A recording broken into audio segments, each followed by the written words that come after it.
Selamat pagi anak-anakku sekalian. Pak Guru berharap kalian saat ini dalam keadaan sehat walafiat.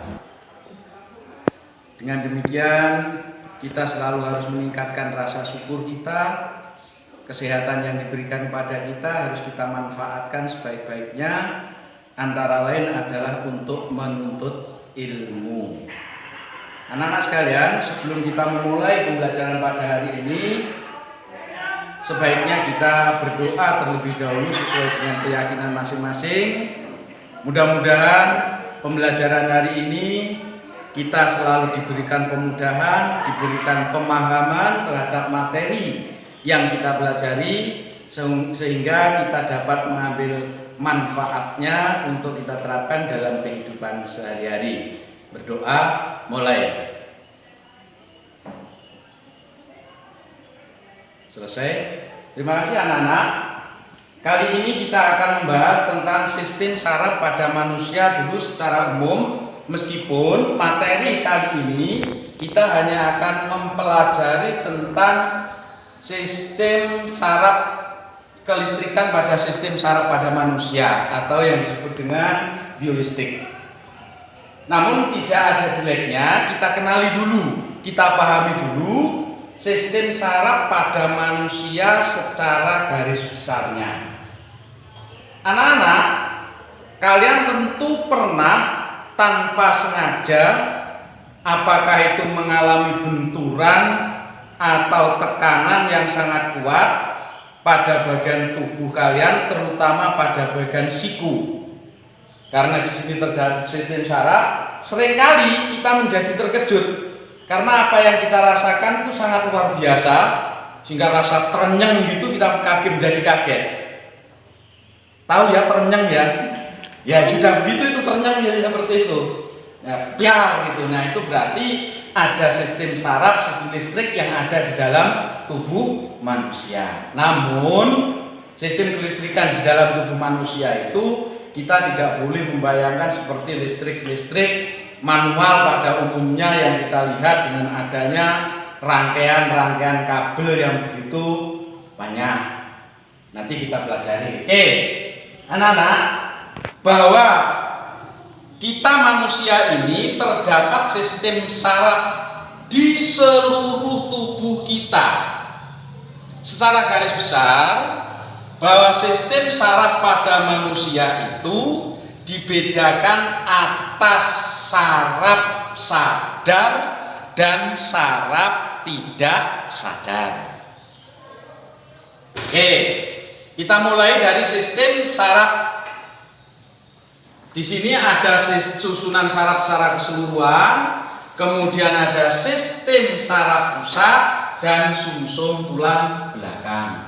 Secara keseluruhan ya ini mulai dari otak sebagai sumber koordinasinya di seluruh tubuh kita, itu akan dikoordinasikan di saraf ini. Jadi semua rangsang yang diterima oleh tubuh kita akan dibawa oleh sel saraf sensorik, kemudian dilanjutkan dengan saraf penghubung, kemudian dibawa ke otak untuk diolah di otak, kemudian nanti akan dikembalikan melalui sel saraf motorik untuk diwujudkan dalam bentuk reaksi atau tanggapan, hingga kita tahu seperti itu. Makanya kalau kita dicubit rasa sakit itu karena rangsangan cubitan itu diterima oleh sel saraf sensorik,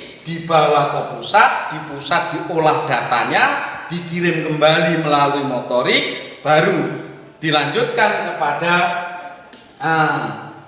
organ kita, efektornya, kemudian kita bisa merasakan betapa cepatnya, betapa sempurnanya sistem yang diciptakan oleh Allah Subhanahu wa Ta'ala. Karena dalam waktu yang hampir sekian detik itu rangsang langsung bisa terjawab, tidak perlu waktu lama. Inilah kesempurnaan penciptaan Allah Subhanahu wa Ta'ala. Keberadaan inilah yang ditiru oleh manusia. Oke, Saya lanjut, sistem saraf pusat. Ini yang berada di otak kita, itu namanya ada sistem saraf pusat. Saraf pusat itu terdiri dari otak besar, kemudian otak tengah, otak kecil, dan sumsum lanjutan. Otak besar meliputi, nah, yang kelihatan tidak rata berlipat-lipat ini semakin dalam lipatannya, warnanya semakin kelabu, menunjukkan bahwa di sini banyak neuron-neuronnya. Sehingga kadangkala ada orang yang secara tidak sengaja, saya kalau diajar ini kok nggak pernah nyantol, berarti lipatannya ini terlalu rata. Karena rata akibatnya neuronnya juga hanya sedikit, maka tidak dapat menyimpan memori yang cukup besar, cukup banyak. Itu harus disadari. Oke, di sini otak besar nih, pusat pembicaraan, kecerdasan, penciuman, penglihatan, dan lain sebagainya, 12 pasang muncul dari otak besar ini. Selanjutnya diteruskan ke otak tengah. Di otak tengah ini terutama kali adalah pusat refleksi mata. Makanya ketika kepala kita terbentur, apa karena pukulan atau karena dengan tidak sengaja mendapatkan pukulan yang cukup kuat, maka penglihatan kita menjadi gelap, kelemun-kelemun. Tahu kelemun-kelemun ya? Berkunang-kunang. Nah, itu berkunang-kunang. Karena di sini berarti rangsangan itu sampai diterima pada otak tengah. Dilanjut ke otak kecil ini. Nah, yang menyerupai bunga-bunga kecil ini, otak kecil. Di sini ini merupakan pusat keseimbangan. Makanya anak-anak, ketika anak-anak yang ikut ekstra bela diri, itu yang namanya rahang ini sangat dijaga. Karena kalau rahang ini sampai kena pukulan, mengakibatkan guncangan pada bagian kepala, ini kalau otak kecil ini terguncang, maka akan kehilangan keseimbangan. Dalam minggu yang lalu itu ada tayangan televisi mempertandingkan petinju yang sangat hebat. Gara-gara satu pukulan uppercut pada rahangnya, itu petinju jatuh bahkan tidak sadarkan diri dalam jangka waktu yang tidak lama.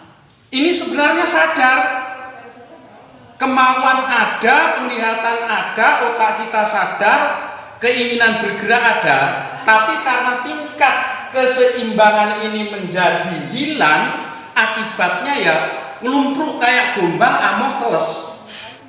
Kalau gombal udah amoh teles itu jelas lemes, ngelumpruk gitu udah. Nah ini tunggu, makanya sang wasit memberikan hitungan sampai 10 kali. Ketika sampai 10 kali ini kok tidak bisa kembali tingkat keseimbangan kesadarannya, maka harus dihentikan karena itu akan membahayakan. Oke, lanjut.